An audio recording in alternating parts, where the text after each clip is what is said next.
everyone. Now we are going to demonstrate how a Pascaline's mechanical calculator works, also known as arithmetic machine.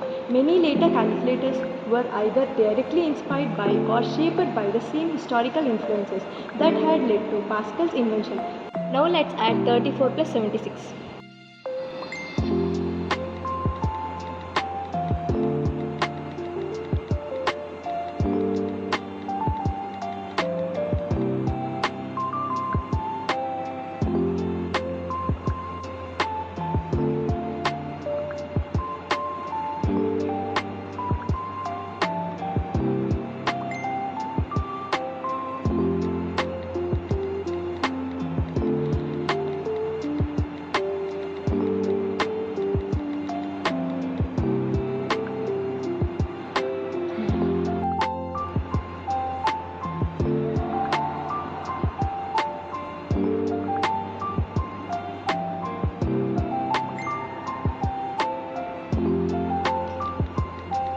Now let's focus on subtraction. For example, 82 minus 20.